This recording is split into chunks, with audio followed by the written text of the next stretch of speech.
Bismillahirrahmanirrahim. Assalamualaikum warahmatullahi wabarakatuh. Alhamdulillah wassalatu wassalamu ala Rasulillah wa ala alihi wa sahbihi wa man walah, amma ba'd. Masih bab adab dalam bepergian. Ya. Adab dalam musafir, adab ketika safar, adab seorang musafir. Agar perjalanan kita ini mendapatkan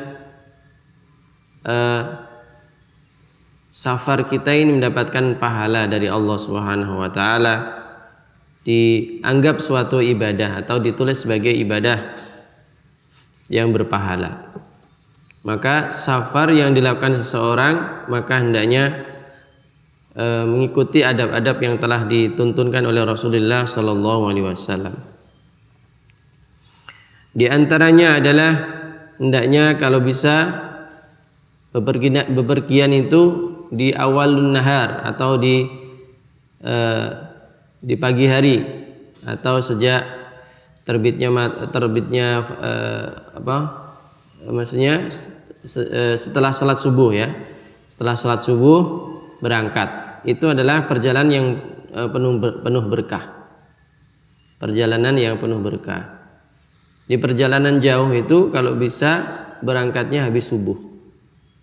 Habis subuh itu perjalanan yang diberkahi. Karena Rasulullah SAW mendoakan umatnya yang melakukan kebaikan pada waktu pagi hari.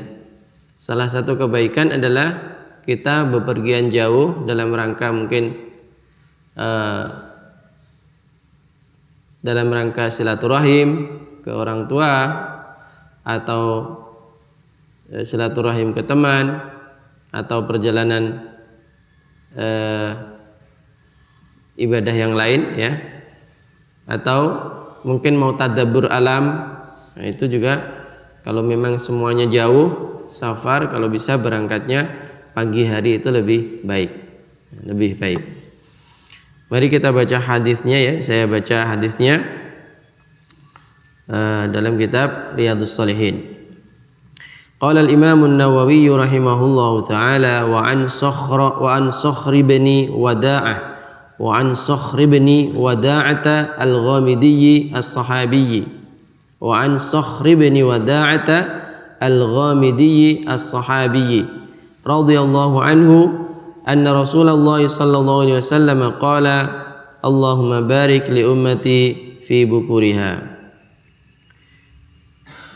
Diceritakan dari sahabat Sakhr bin Wada'ah.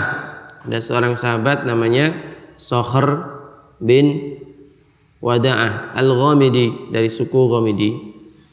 Sakhr bin Wada'ah al-Ghamidi as-Sahabi, merupakan sahabat Nabi. Semoga Allah meridhai Sakhr bin Wada'ah.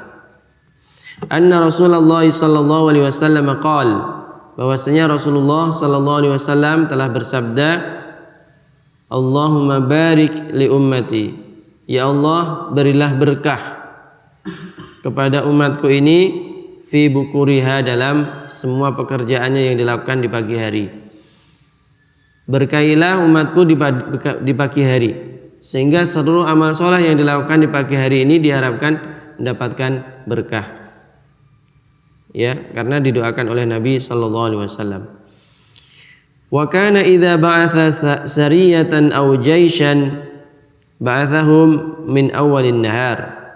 Wa kana, dan adalah Rasulullah sallallahu alaihi wasallam idza ba'atha sariyatan,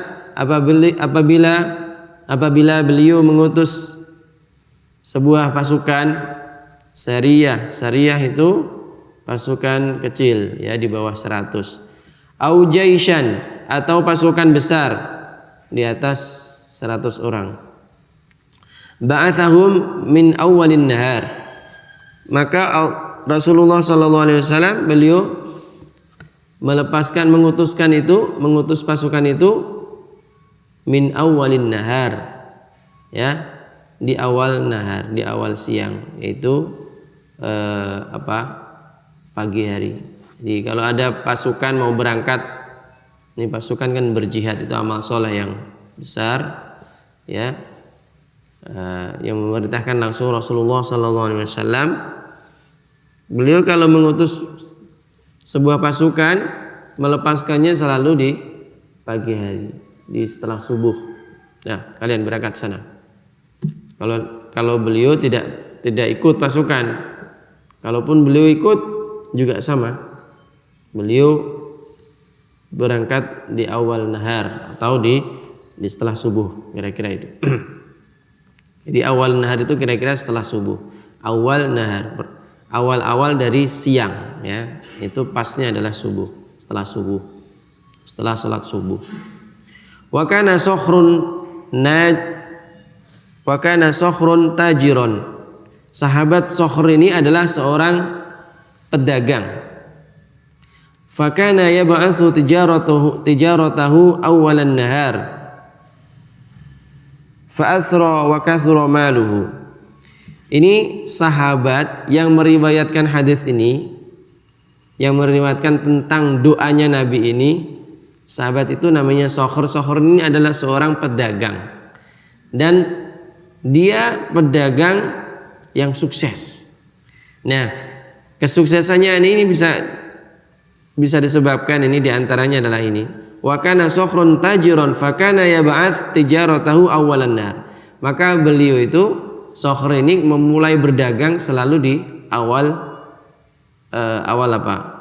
siang, yakni di setelah fajar sudah berangkat. Setelah fajar sudah berangkat. Fa'asra wa kasra,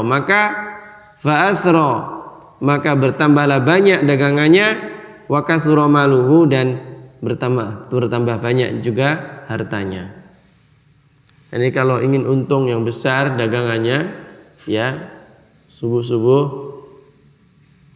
berangkat, habis subuh, ya, bukan subuh, habis subuh berangkat. Insyaallah bagus. Insyaallah akan mendatangkan banyak rezeki.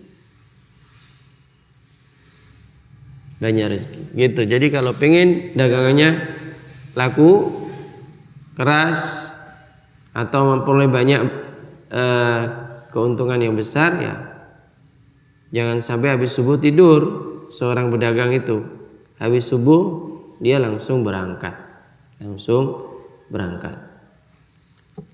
Tapi kalau ulama yang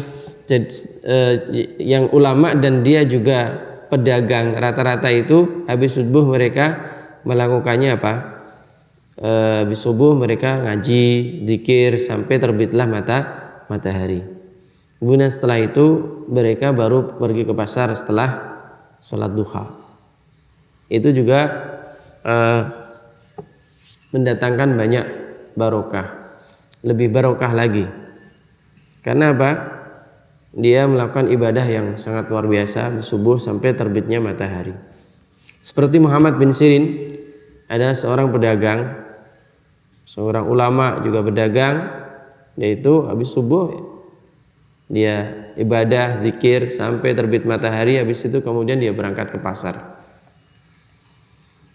Jadi kalau pedagang yang malas, subuh juga telat, atau habis subuh tidur lagi sampai jam 8 berangkat ke pasar, nah, itu dia telah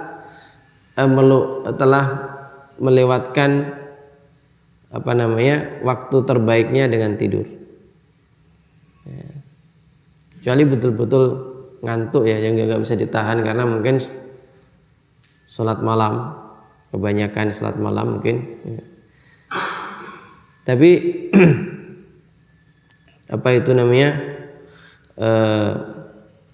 seperti Muhammad bin Sirin, seorang pedagang, dia habis subuh dia ibadah, zikir, kemudian berangkat.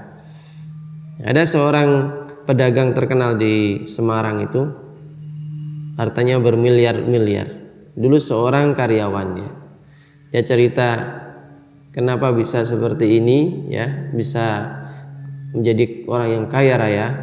Dia cerita dulu ketika masih menjadi karyawan, maka dia itu dia itu sebelum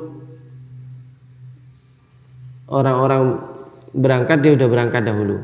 Jadi habis subuh langsung berangkat. Kalau orang-orang berangkatnya itu mungkin jam 6:30 atau berapa, dia langsung lebih awal. Kemudian sebelum sampai berdagang di mana gitu sebentar, kemudian dia baru menjadi karyawan. Jadi ada beberapa jeda waktu itu digunakan dia bekerja untuk jualan atau apa gitu, sebentar aja tapi tiap hari. Nah itulah dia selain sebagai karyawan mendapatkan gaji, tapi dia mendapatkan dia mendapatkan keuntungan dari jualan di pagi hari yang masih pagi banget itu, walaupun hanya cuma sebentar. Tapi dari uang itulah dia kumpulkan, kemudian setelah itu dia membuka bisnis sendiri, dan akhirnya setelah itu berkah sampai menjadi saudagar yang kelas kakap, yang besar, yang ekspor ke Belanda, ke Singapura, ke banyak tempat. Nah, gitu. Itu keberkahan di pagi hari, keberkahan di pagi hari. Ya. Kalau misalkan kita menggunakan pagi hari itu adalah untuk berdagang, kalau kita seorang yang penghafal Al-Quran, ya harus kita ganti di malam harinya atau di kapannya, supaya kita punya waktu untuk menjaga hafalan. Antum semua seorang penghafal Al-Quran harus punya waktu khusus untuk menjaga hafalan.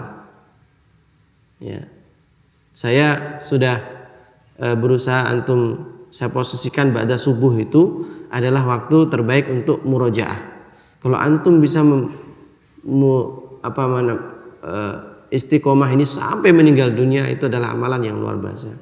Antum kalau sehari 3 juz, ya sehari 3 juz, insya Allah hafalannya kuat.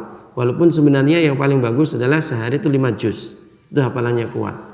Tapi minimal itu 3 juz. Sehingga kalau 3 juz, misalkan sehari 3 juz, sebenarnya putarannya itu untuk bisa hatam itu 10 hari hatam, 10 hari hatam, dan itu menjaga hafalan bagus. Ya. Tapi yang paling bagus adalah para ulama-ulama sebelum kita itu kebanyakan tuh seminggu sekali hatam. Tapi dalam keadaan 5 kali hatam itu dalam keadaan yang sudah bagus hafalannya. Gitu. Oleh karena itu subuh itu memang betul-betul habis subuh sampai 6:30 itu kita udah biasakan dari sekarang adalah menjaga hafalan, supaya itu menjadi rutinitas yang sudah melekat. Nanti kalau kita memang sudah berkeluarga dan ada pekerjaan setelah itu, ya kita bisa geser. Kita geser mulainya diawali dengan jam 3 misalkan, sehingga 3 juz itu tidak mesti harus ba'da subuh semua. Atau 3 juz itu bisa dilakukan sebelum tidur bisa saja, atau setelah bangun tidur langsung juga bisa, atau dialokasikan mana. Tapi yang penting istiqomah itu sudah kita biasakan dari sekarang. Ya, kita kembali kepada hadis. Ala kulli hal, intinya adalah habis subuh adalah gunakan waktu itu dengan sebaik-baiknya. Itulah waktu yang diberkahi, akan menghasilkan yang luar biasa kebaikan. Siapa yang menggunakan dengan kebaikan itu akan berlipat-lipat pahalanya dan keberkahannya. Karena Rasulullah SAW bersabda, mendoakan Allahumma barik li ummati fi bukuriha. Saya kira itu. Sallallahu alaihi Muhammadin wa ala alihi wasallam. Walhamdulillahirabbil alamin. Wassalamualaikum warahmatullahi wabarakatuh.